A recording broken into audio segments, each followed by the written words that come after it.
Bom dia, Santa Helenenses. Está no ar Programa Educação e Liberdade, uma produção do SEBJA Santa Helena em parceria com a Rádio Liberdade FM.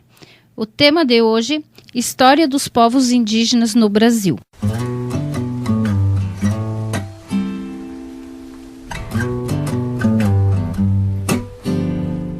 Comentário. Tema do dia, povos indígenas. Comunidade santelenense e demais comunidades que nos prestigiam com sua audiência. Queremos compartilhar com vocês alguns aspectos que acreditamos ser importante sabermos sobre os povos indígenas que habitaram e habitam o atual território brasileiro.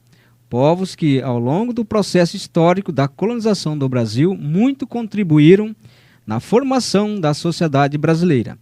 Para reforçar o exposto, Pedro Paulo Funari, historiador e arqueólogo, em seu livro Arqueologia, publicado em 2006, afirma que 30% da população brasileira, o equivalente a 60 milhões de pessoas, tem alguma ascendência indígena, e a influência desses povos em nossa cultura vai da língua à culinária, passando pelos nossos costumes de asseio pessoal, como exemplo, os famosos banhos frequentes. Portanto, o SEBJA de Santa Helena, através do espaço concedido por esta emissora de rádio, quer demonstrar respeito e reconhecimento aos povos indígenas brasileiros, através desta programação, e em especial às comunidades guaranis do Oeste Paranaense. Haja visto que o dia 19 de abril, em nosso país, destina-se prestar homenagem aos indígenas.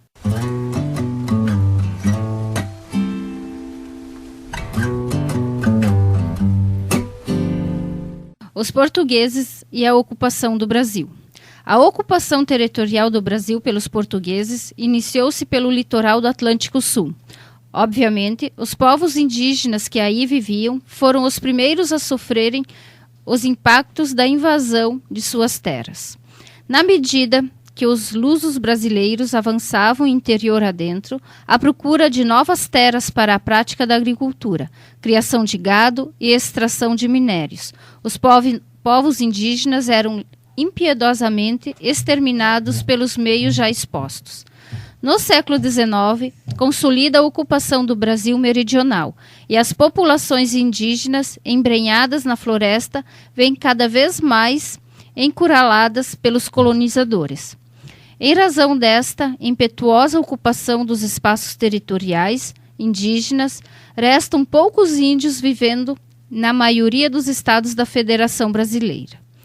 A região norte do Brasil, composta pelos estados do Pará, Amazonas, Mato Grosso, Tocantins, Acre e Roraima, concentra-se o maior contingente de índios no Brasil.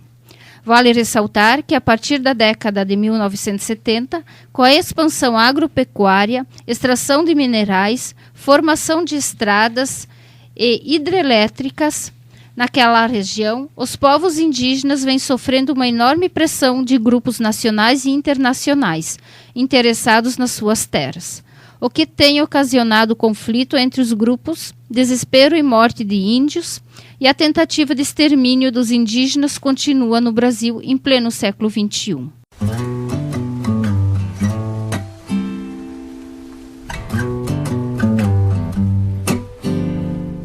População indígena no Paraná. Em 1975, existiam em torno de 2.500 indígenas no estado do Paraná. Em 1985, somavam-se 5.000. Atualmente, ultrapassa 13.000 conforme o portal Dia a Dia da Educação. Segundo dados do IBGE, são 25.000 índios, censo de 2010. O porquê do aumento populacional dessa gente nas décadas seguintes? As explicações se devem a 3 causas principais: retirada de invasores não índios das terras que anteriormente pertenciam aos indígenas, tratamento sanitário, como exemplo, vacinas contra as doenças, produção de alimentos em áreas das reservas indígenas, entre outras ações governamentais. Isto foi possível graças às leis asseguradas na Constituição Federal e Estadual, que obrigou os governantes a implementar ações na defesa dos interesses dos índios. Vejamos o que diz a Constituição do Paraná de 1989, no artigo 226. As terras, as tradições, uso e costumes dos grupos indígenas do Estado integram o seu patrimônio cultural e ambiental e, como tais, serão protegidos. Inciso único. Esta proteção estende-se ao controle das atividades econômicas que danifiquem o ecossistema ou ameacem a sobrevivência física e cultural dos indígenas. Dentro deste contexto, os governantes brancos foram obrigados também a discutir e propor educação formal aos índios, porém sem que representasse a quebra de sua cultura. A partir daí, foram surgindo escolas nas reservas indígenas, com professores bilíngues, língua materna e portuguesa, como determina a Constituição Federal e Estadual.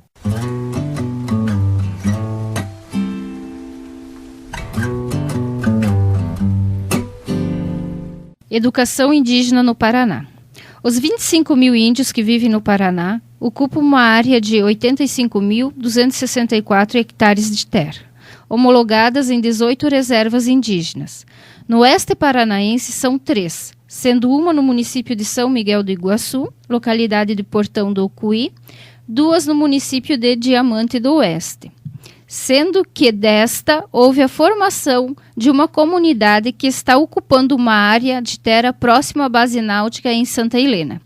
Existem também um agrupamento indígena vivendo nos municípios de Terra Roxa e Guaíra, mas ainda as terras não estão demarcadas, não configurando como reserva indígena.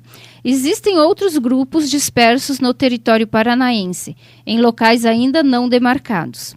O estado do Paraná conta com 28 escolas em áreas indígenas, sendo 21 municipais, 4 federais e 3 estaduais.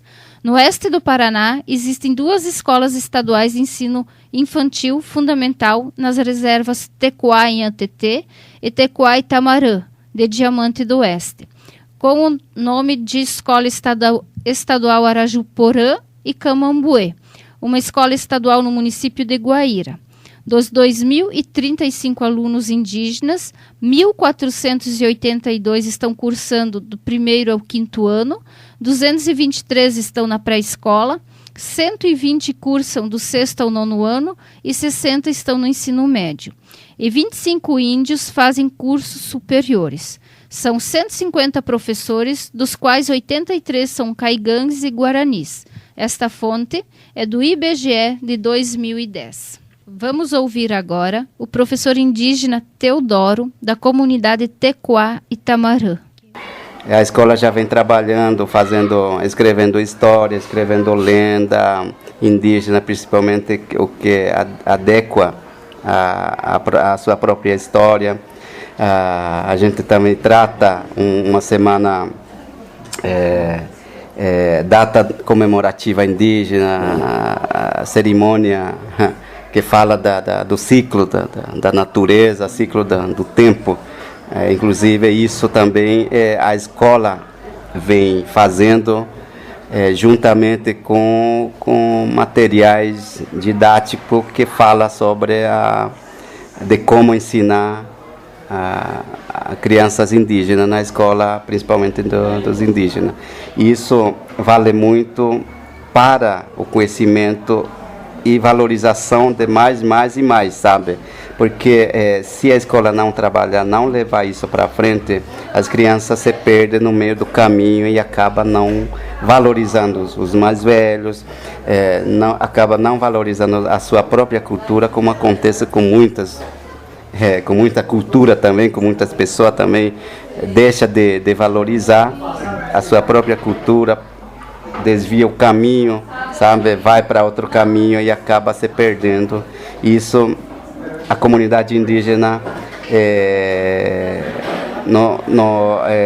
não deixaria acontecer devido, por isso a escola já vem puxando para esse lado, valorizando a cultura, para que isso aconteça no dia a dia e também na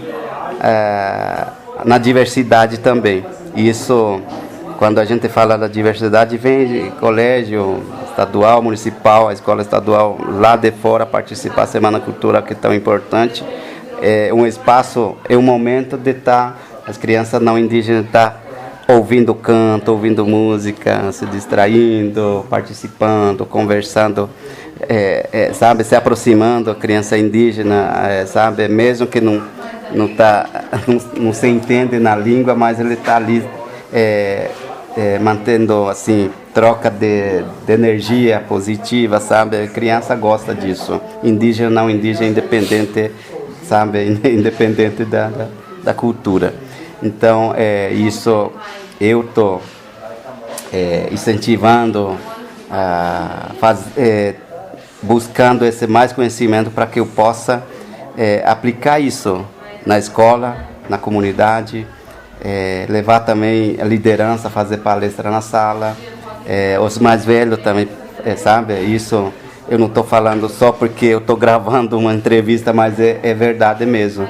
Isso precisa a gente levar para mais além, tem que ter alguém divulgando isso, tem que ter alguém falando a respeito disso, principalmente como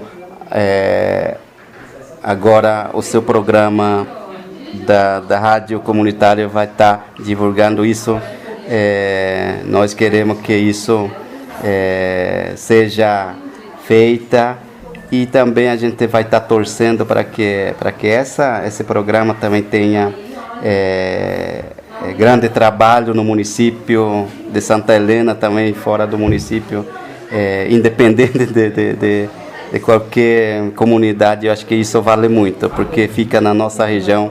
É isso que eu quero assim, falar um pouco a respeito dessa diversidade cultural. Apesar das leis de proteção aos indígenas e certos avanços na proteção desses povos, a educação indígena apresenta, de modo geral, praticamente as mesmas dificuldades da educação não indígena. Sabe-se que ocorrem muitos casos de sistema de ensino nas aldeias, de forma autoritária, desrespeitando o tipo de organização social indígena.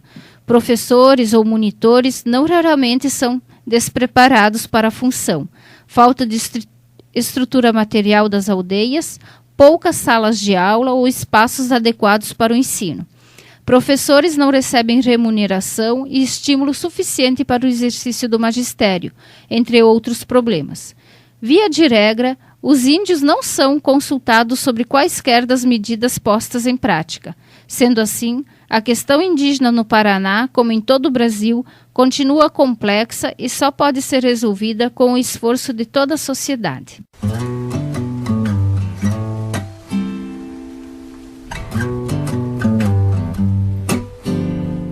Aconteceu na semana do dia 13 a 16 de abril, a Semana Cultural Indígena Guarani de Diamante do Oeste, conforme entrevista com o cacique João da Reserva Tecuá Anetete.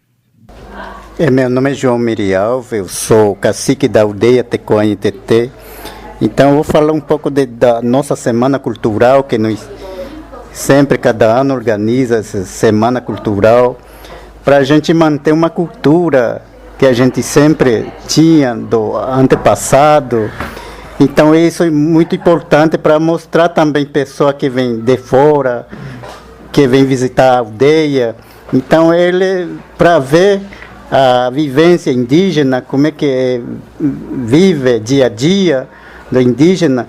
Por isso a gente sempre, cada ano, a gente faz essa Semana Cultural, a gente chamamos de fora do colégio, tanto pessoa que quer vir participar do município, do pessoal do Itaipu também, que trabalha muito tempo com nós também em parceria. Então essa Semana Cultural é muito importante para nós, porque a gente hoje é ligado com cidade indígena e cidade. Então a gente também precisa do apoio, algumas entidades que possa ajudar a gente. Então a ligação entre cidade é muito importante também. Então o que vem da cidade para a aldeia, ele já vem para aprender também com nós, né? Por isso que a gente tem essa nossa cultura sempre, a gente mantinha cada vez mais, fortalece, e tem mais velho também, sempre a gente ensina para mais jovem, para não esquecer da língua e a cultura, né? Isso que a gente sempre valoriza cada vez mais, né? Aqui na nossa aldeia Tecoane Diamante do Oeste.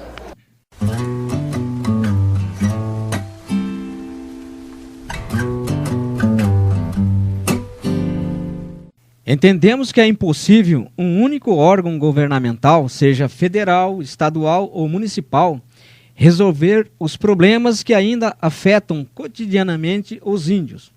Somente com a atuação de uma equipe multiprofissional e comprometida na luta em defesa dos indígenas, priorizando atendimento nos setores de saúde, educação, produção de alimentos, só assim será possível implementar de maneira permanente e eficaz medidas que possibilitará o restabelecimento das condições culturais e pessoais dos índios que vivem no território paranaense. Assim, o governo e a sociedade estariam dando um passo importante rumo na valorização do que sobrou da cultura indígena e do índio como pessoa de direitos e garantias constitucionais. Encerra-se aqui o programa Educação e Liberdade. Obrigado pela sua audiência. Até o próximo programa, dia 30 de maio.